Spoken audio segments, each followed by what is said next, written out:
Hey everyone, how you doing today? Thought I would do a bit of a texture tutorial on how this texture style was done and how to go about doing it. If you wanted to do this or something like it for your own creation, or just kind of pick up uh, one different way of thinking about textures. So what I'm going to do is I'm going to zip over to another creation here where I got some examples set up. First thing I wanted to show you is kind of the grouping of textures and what textures were actually used on the ship over there. To start with, I got like a section of dark textures, and these are textures that don't typically have the white line syndrome. I know I'm using a texture light here, but that's a special purpose. Um, so there's basically all the textures that were used for the dark, and then here's all the textures that were used for the light textures, or the white textures versus the dark. General rule on the ship is the floors are always dark, so that's pretty simple. Now, dark floor. Let me show you the color palette here. A couple of basics. First off, this color here. This is your base color, and this is the base material. So when like first doing that ship over there, I actually mass replaced all the textures with this color, that texture, and that ends up looking like this. So that's kind of where I started. So then the first process is to clean this up. Now this is too chaotic, too many lines, too many seams. Some lines don't line up right. It's chaos. I don't like it. It looks voxely. It looks like I'm doing something in Minecraft here. Um, so what I do is I use an alternative texture to fix that, and that would be this very smooth metal over here. So let's spray a piece of that. Now if you notice, when I spray a piece of that, it doesn't match the other texture very well. So if you look at the two side colors, you have a tone up and a tone down. When I spray this particular metal texture, I have to use a tone up on it. So now, if I spray it with that, now it blends. And now it kind of removes the seam line. Um, and there's a lot to remove. And also, it's like you're looking at repetitiveness as well. So, like if you see the same pattern over and over again, like that, it's all the same. So what I'll do a lot of times is change each pattern around a little bit. Like I got rid of two of those, but we'll leave this one. But we'll pull out that one. We'll pull out these two. And it's just it's a visual sight thing. It's basically what you see and how can you make the lines like keep some lines, but like tone it down so it's not so chaotic, and you try to have it also avoid repeating patterns. Um, and you can spend a lot of time tweaking this and messing with it. And sometimes I'll remove like a whole chunk at once, like keep a big open area as well, and then stuff like that. So that's basically, if we take a look at the hull of this ship, you see it was done pretty much like that. Some places I left more textures in place, and other places I removed a lot of them. Like on these, especially on the angles. The angles, nothing really lines very good, so I had to kind of like look at every angle individually. And you cannot do this in symmetry. If you try to do this in symmetry, you're going to get totally different results on each side. So you have to manually do it per side, per area. And that is a lot of why this takes so long to texture using this method. Um, it's neat in the end, but there's just a lot of surface work you got to do to it. Now, and beyond all that, a lot of times you'll get rid of a lot of textures in here. So then you might even end up with some big swaths of plain areas in between there. But there's still some seams to break it up, which is wonderful. But then it's trying to find like alternative textures to put in there. And that's where this whole set of white or light textures comes from. It's like sometimes I don't necessarily care what texture it is, just to get something in place. Like over here, this looks alright, but yeah, maybe it should have a vent here. Maybe because I got a vent there, maybe I should have another vent here. And then you got two vents, and maybe those vents are fastened in with this metal piece on either side of the vent. And maybe in between that, you've got, I don't know, maybe a texture light in the middle of that. So now you've got this formation of textures to fill in a lot of the areas that you blotted out with the white, to kind of compensate for it, to bring back some life and some texture and some detail, but not go overboard. And God, good examples of that. I don't know. It's you can kind of see the method that I did all over the place. Like I blotted out a lot of these textures over here, but then I might put in a couple of vents, and I put in one of these things, and one of these things, and one of those, and a couple of these, and it's just throughout the entire hull of the ship, it's done the same way. A couple of different textures with texture lights on the back, and you have to play at each area individually. I mean, you can't just come up with like a standard rule saying every time I come into a block like this, I paint it like this. It really comes down to how you think it looks in the end. Do you got enough detail? If you overdo it, like if I were to take this section of the ship and say I added in more vents, and then inside of that I decided I wanted to put in some more stuff, maybe some of this, and then some more of this down here, and maybe, I don't know, some of these down here. Now, I believe I went overboard. I believe that's too much texture density for like the, oh God, am I missing, what is that? Oh, what is that? Ah! That was carbon too. No, it doesn't go anywhere, does it? What's down there? Oh no, do I gotta, oh, well, anyway, sidetracked. But anyway, this is, I think, going a little bit too overboard. So if the whole ship was painted with that texture density, it would look too textury. It would look wrong. So it's trying to find the balance between overdoing it and underdoing it. Underdoing it would be just the opposite of that, where I like got rid of most of the textures here and did something like that. Now it's under textured.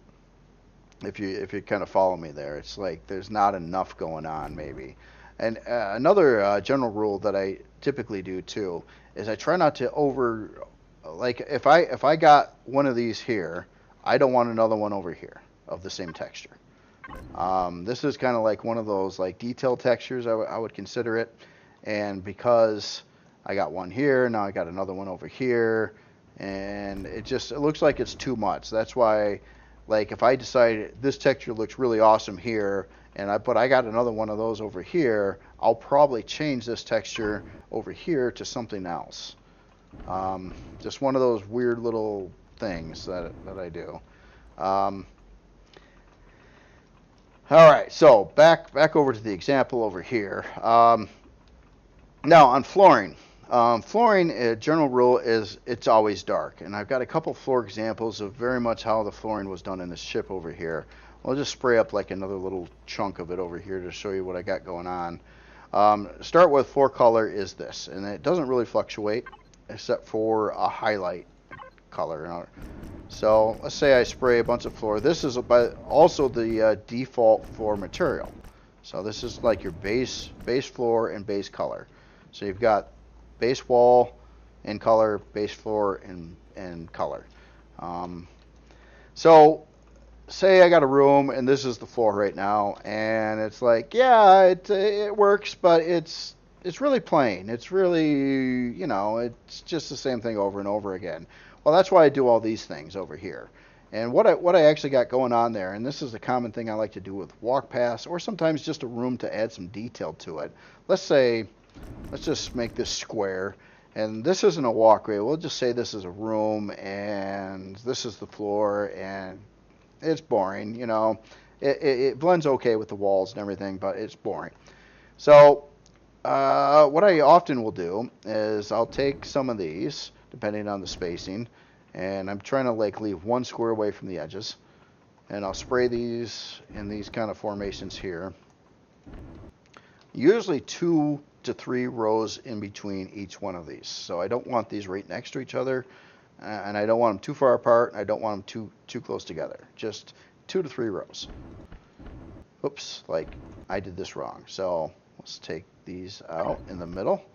All right. So we've got that, and now in between these, I'll look at this as like, I don't know, some kind of like little gap. So often I'll use this texture because it blends well. It doesn't have the white line syndrome. Um, and there's not that many options. So I'll do this in between those, and then sometimes on the corners even, I'll like look at a corner and I'll be like, I would kind of neat if it looked a little different. So sometimes I'll use this texture. I don't like the white bolts necessarily on here, but it works well enough. It's plain enough to kind of blend in. So now we've textured all that stuff with that, and then the trick to this, to bring it all together, is to add the line, the decal line. The decal line fits perfectly over these, and if you're using these in a white format, it actually will illuminate your decals a little bit, which really looks nice on landing pads and stuff. So I'll spray all these up around the corners here with that. And put in something like this. And now we've got a painted floor. And so I'll do that quite a bit in the ship just to break up the monotony. Now other tricks though, say the room is a little bit bigger. Say the walls actually go out one more row out here, and this is what I got in the center. To break it up a little bit more, if you go back to the same base color metal, sometimes I'll just spray it with this smooth metal around the edges here like this. But then you got to clean this one up too. The same method as cleaning up this other base metal. I'll go back to that same one, and I'll get rid of a lot of these lines I don't like, that don't go anywhere, especially these. I just don't like that. I don't know why. It's an OCD thing. Some of these just, I'll usually get rid of most of anything that's not either a square or maybe a straight line through it. And the last method here has to do with the straight line through it. Now this isn't a very good example, but what I'll usually try to do is have them all be rotated to the same angle. Like if there was more of those straight lines here, I'd want them all oriented that direction rather than this direction, or keep them uniform depending on which way you're coming in and looking at the room. If I'm facing the room this way, I want these to be facing that way. If I'm facing the room from this side, I'd want them to be facing that direction, just for uniformity. It looks better. It looks like they're more tiled, like they're laid out for a reason that way. Or if you don't want either of these, you just get rid of those half line ones. There'll be enough of the square ones around usually so you can get a few in, just enough to add that surface detail. If you don't use this texture, you need to spray it in with a flat, like I did this row, then it becomes really boring, usually. I mean, if you're going for a certain look, that could work for it, but usually I like to see that little bit of detail in there of some seams, but not the full lot of this, seams. Again, if I resprayed it back 100% this other texture, it looks like that. Even if I try to orientate these textures so they line up better, it looks like that. And it's just, to me, that looks unnatural. It looks like, why in the heck would you have so many weird breakups and stuff in surface material? It's I can understand little compartments or something, but this is ridiculous. This is like you'd waste so much time and effort building this thing. In reality, having that many breakups and separate little panels that you're intricately like doing things with. Here and there, okay, but yeah. This is some of the most important stuff, though, on texturing. It's like when you can achieve that, it looks a whole lot better than just random chaos sprayed like this. But it takes a whole lot longer to do too, because you got to go over every surface, and you can't do this in symmetry, because if there's the opposite side room over on the other side over there, all these textures would be aligned differently, and it doesn't work. So you have to do this manually out of symmetry mode. Again, one of the reasons why it takes so long to texture a ship like that. So another thing on Xeno materials, there's very little Xeno textures that I find usable. I tried, these are the ones I came up with that I did actually use in the ship in various places. Um, Two of these had to be sprayed straight black, and that's why I've got the straight black. Well, it was stock anyway, but um, straight black, and that is on this texture, which would be that one there. Even if this is gray, it doesn't come out right, and if you try to pass that off in the ship, if it's a dark room, this illuminates in the dark. So it really throws you off. Maybe if you can, come up with a neat trick with that, that could be great.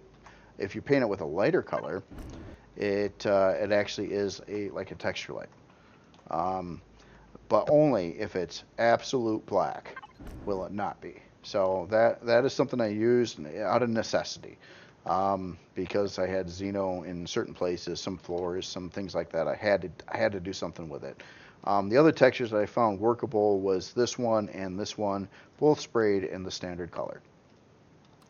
And this is the last one. That's this one over here. This also has to be straight black. If it's even in like dark black, you get these little. It's hard to see here, I guess, but there's a little bit of texture lights kind of bleed through. And a straight black, it kind of gets rid of those. So I use that in certain areas, usually surrounded by white blocks. You don't want too much of this in any one area. Okay, so now another thing, this might be kind of a neat example here, is something that's in all these creations, it's just a repeating thing. You always have doorways. You always have doorways, and you always have a lot of times typical room sizes. For instance, my standard room size would be 2 blocks tall before your ceiling, just basically the format like this. You'll see that all over the place in this ship over there, and every time you'll say this is a room, this is another room over here, and you want to put it in a door. Of course, if you just don't care and or don't know any better, here would be like typical same thing over there with the door. You put the door in the center here. You're all good. You texture this up, but it's boring. It's just like flat blocks. Don't like that. So what I do often is use these wedge blocks to make and to align them right, so I can color the inside of them different than the out, or texture and color the inside different than the outside, so that it's the same number of blocks. So this doesn't cost any more than this. But it does add in a lot more surface detail and more polygons and a lot of other things to make it just look better. And there's so many different alterations and different blocks that you can be used to do similar kinds of things. This is kind of like my go-to tried and true. I know it works every time. I know it's a no-brainer. But it's neat to come up with other alternatives as well. Like over here, let's try something totally different.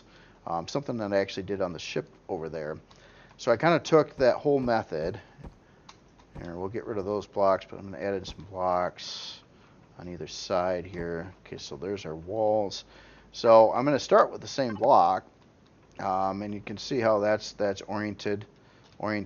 And you can also see, especially with combat steel, that there's a texture break on the one side versus the other side, and that's required. If you don't have a line right, you can't do that separate painting between the two to get that color contrast.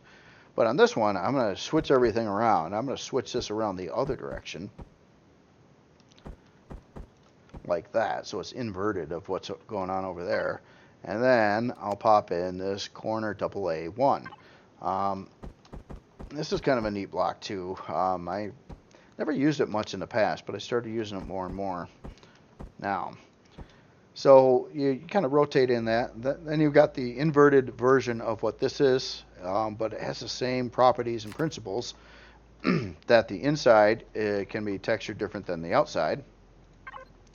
So let's like spray this up. We'll no, actually let's go with how about a couple of those texture lights there, and one oddball texture that kind of looks neat in the corner is this one. And then over here, let's say we wanted this dark, so we'll spray that up like that, and maybe a little alternative dark something or other here. There's only I got a lot fewer dark textures to work with than the light textures. So now we've got two different doorways, and if you change some things on the sides of these doorways, they could look a little bit more like a room wall. Another block that I've been using quite a bit lately is this one here. So we could do something like that on the edge. And the whole point is, on the other side, it's a solid wall. There is no breakups. You're not screwing anything up. You're just adding detail to one of the wall surfaces. So let's see over here. Let's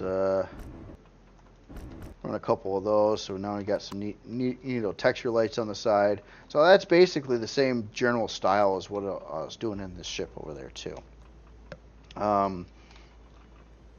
Show you a prime example of that in various places of the ship. Obviously there's doors all over the place.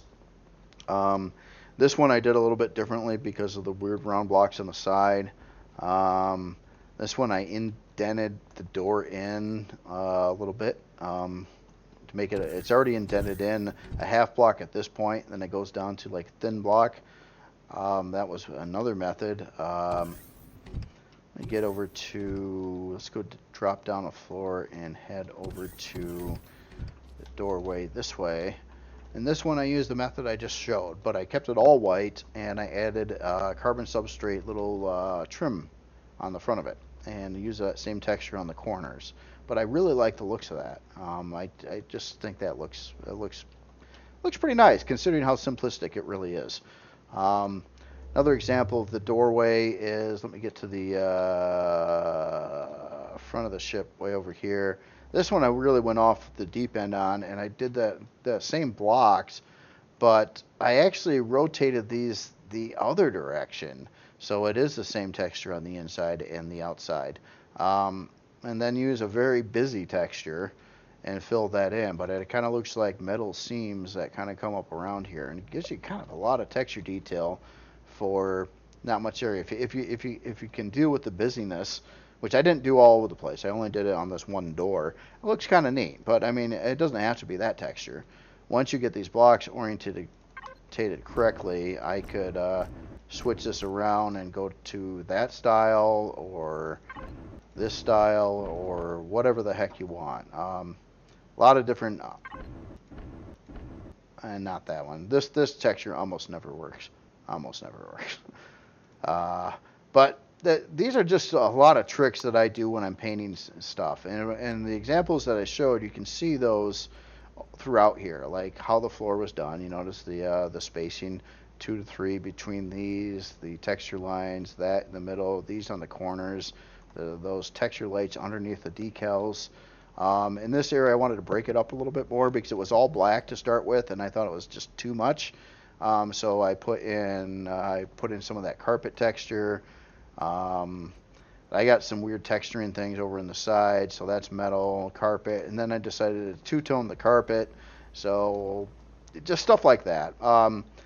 Trying to get as much ceiling and floor detail as possible. I mean, the walls are important too. Everything's important, but keep in mind how much, when you're walking around a creation, how much of the view that you're seeing is actually going to be like your ceiling and floor. Most of your actual view is ceiling and floor here. The walls. So if you can do whatever you can to make those as detailed as possible. Of course, I always keep on experimenting with different block combinations and things. A common method to constantly cut into the ceiling, like this could have been just a full flat block ceiling all the way along here. Easily, it would have been, easy. But no, instead of that. So what we got here is we got thin blocks, and then we got medium-sized blocks, and then we alter the rows, and then every so often put in a full block so I could attach lights to it. And that's basically what it is. But sometimes, when if you're willing to copy and paste and stuff too, like say you had to do this entire ceiling area, which is a pretty large space to do up. you would like build like a chunk, and then you could copy that and copy that and copy that all the way over there, and then clean up any misaligned textures with the copy process. Um, so I'm just basically trying to get the idea through on some of the things that I was trying to accomplish in the ship, and why it took so long, and how to texture in this general style. And hopefully the stuff I showed over there in those examples, you can kind of see how it came out in the end. Like there's that one Xeno texture, but this is Xeno, um, and this is Xeno. Um, Stuff like that. It's just trying to hide them where I could match this Xeno texture with that well enough, but I had to do a repeating pattern here. But um, it doesn't look so bad because it's like in a nice formation there. At least it's not, all over the place. And then the color ratio too on the walls. It's a kind of like a percentage. Like you want the walls mostly white, but you want some dark accents. If they were all white, like say I just sprayed all this up white here, and even, well, this is all glass up here, but um, it takes away a little bit. If you can get that little bit of black in, if you find an area of convenience, that's wonderful. Like this is a little bit of a recess line here where the black will look a little bit better painted on. Um, so I'll do that, and you get that kind of breakup between the two. Now, something I guess this isn't a very good example. Something I was trying to avoid, but obviously didn't very well in this one, is I did a lot of these black stripes horizontally across here, which was something that I've always done. But I also realized how neat things can look vertically too, like this red stripe here in the middle. Very little color in the ship, and I just did little things like this, like maybe 1%, or not even 1% of the ship is red. Just little accents. And that's kind of what I ended up doing in this region over here as well. As the walls were all white, the floor was black.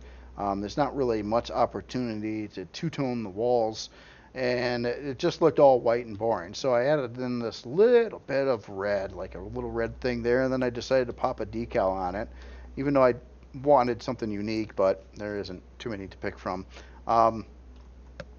Just to break it up, just to break that up, just a little bit. And that's another thing with this texture theme. It's got a little bit of red in it, but just very, very little. Just little accents here and there. I did something like that in the rear hanger here as well, which I thought it added more to it. Like if that was gone, or if this was just white, it kind of loses some luster, especially without the decals, and that's how it was before. And it was kind of like a thing where I was trying to figure out how can I add a little bit more detail to what's going on up there, you know. And the flooring here, this is when I first started the ship, and I kind of forgot to, I was trying a different texture method over here, and I ended up reverting back to my tried and true method, like over here. Not that I hate this, but it's just weird, but I felt it worked in that one area, but I didn't want to do the whole ship that way. That's why I kind of broke from that, and I went back to standard flooring, which is pretty easy to do. Here and there too, like over here I decided to go all black right on the ceiling. Most of the ceilings aren't that way, but here it is. And I did it, this was just a one-off. I had it white, and I felt like it needed some more black in here, but I didn't really have any good opportunities to do much with the walls or anything like that, so I painted the ceiling black. Because I thought it looked better, and it does, I think, too. Like, again, if this was all white, it looks okay, but I just think it looks cooler in the black. You know, it's just one of those things. So at the end of the day, no matter what rules and what you're trying to follow when you're texturing something, it's really how it's going to look visually. So one last trick I wanted to show you that I didn't do too much in this ship, and it has to do with tinting. Like, this wouldn't be a great example. Let me, I'm going to replace all these textures up here with, here, right color. Okay, so say all that was that color, and the bottom is the same color, and it's all that color, and that's what our beam looks like right now. Not bad, not bad. You know, I can't really complain, but there is a kind of a trick that I kind of figured out a couple ships back, that it was by accident because I painted something the wrong color to start with, and then I realized that I kind of liked the looks of it better. Um, and okay, so we've got our white there, but what if we tone the bottom darker a little bit? Um, Maybe I went toned it a little too darker, but you notice how that changes the appearance of this metal piece. Before, you know, it was all white, it just looked like all the same material, but now it kind of looks like it's kicking in a bigger shadow, but it looks like it might all be the same color, but a different material. Like maybe it looks like a little bit more like aluminum or something now. Um, and that is just another one of these little tricks. Like if if it was all white, you wouldn't really see that as much, and you could fluctuate with, you know, your tone on it. You know, like if I want to go really dark, obviously it looks like it's a totally different painted color now, but or if this was a dark beam, it's too hard to see, but this is kind of like what I did in the carapace a little bit, with the hanger, where it was two toned on the sides of beams like that to try to make it look like it was made of, you know, give it a little more luster.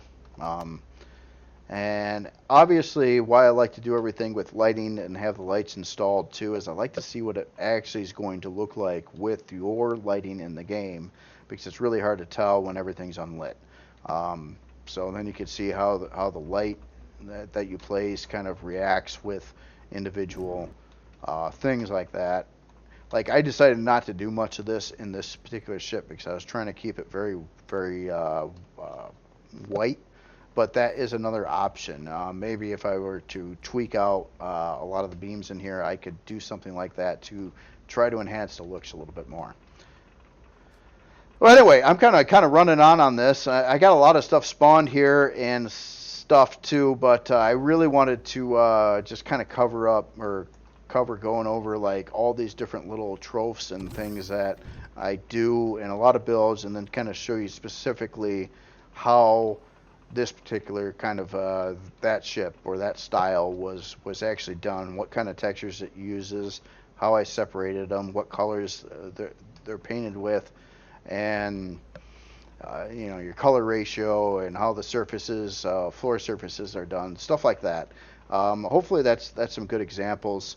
And by that method too, you know, I kind of like started like texturing a little bit of this old building here, just briefly in the corner, and then this newer, intended to be a POI building, I started texturing just a little bit of the corner over here too, trying to match that. And the last example I did over here was I took Scar Dominator and I did a mass replace on the textures just to see how it would look if it was mixed kind of to that theme again. Although this would need some more black on it, and I haven't actually retextured anything. I just mass replaced a texture and a couple colors. And the very, very, very last thing on this video, this video is probably going on a while, is this is new. I don't like it, but it is new. It is a micro like starter CV. It kind of a basic shuttle look like design, not too complicated or anything like that. It's got a lot in it for its size. Yeah, don't mind these blocks there, but yeah, you got a couple passenger seat, pilot seats, O2, med, cooking, two 320K storage bays, armor locker, couple small constructors, Wi-Fi, O2. So basically, it's got like all your basic stuff in it, and then the underside, obviously, it's taller than what the interior space was. It's got this like bottom door And up here you got area for a warp core, a full-size warp core, and then it's got your protect tank detector, and then an area for a shield. And it keeps you away from those parts. Despite its small size, you don't get fried. But one thing I realized is I had to put blocks here due to the position of the thrusters there. I can't let a player walk into that block space or you'll get fried. So, but what's discouraged me from continuing on this is how it kind of rates. Like, the amazing thing about this ship is, although there's not much in it, it doesn't even have the warp in there, I'm still exceeding my size class, even though or the CPU for tier nothing, by a little bit, but I think I could fix that, removing a couple more thrusters maybe. But um, it's got a 3 hour and 5 minute build time on this thing. God, it's just like nothing. It's nothing. Um, Yeah, it just kind of bugs me. 3 hour and 5 minute build time. So then I'm looking at the Scarbago next to it, which is a bigger CV, and it's got a little farm and landing pad and hangar, and it's got a lot more gear and stuff in it. It even comes with a warp drive. And then I look at the build time on this thing, and it's 2 hours and 31 minutes. It's cheaper than the ship I built over there. And I'm just like, hey. And it's even got guns on it. That doesn't even have an ammo box, let alone guns. And I'm just like, what the heck? Why is this so darn expensive? And it really has to do with the thrusters. I think it's because I had 4 lift thrusters on here. It just brings the price up so much. But basically, by building micro like this, the blocks are really inexpensive compared to the main parts of the ship, and I don't really find a good use for this type of ship, because it doesn't do so much of the functionality of these bigger ships, and it's not really cheaper. Even the Wayfarer, which is bigger than the Bago and got more stuff in it yet, and it comes with a warp core installed in it like the Bago does, only has a 4 hour and 40 minute build time. Once I throw in the shield and the warp core in here, it's about 3.5 hour build time. So yeah, there was that. I wanted to experiment with like a micro CV to see if there was any worthwhile reason for it, and I can't really come up with one. It's too expensive. You can get a lot more ship for the same price, just a bigger ship. So, yeah. Okay, well, I will shut up, and you guys all have yourself a good day, and I should be back Friday for another look at the workshop. Adios.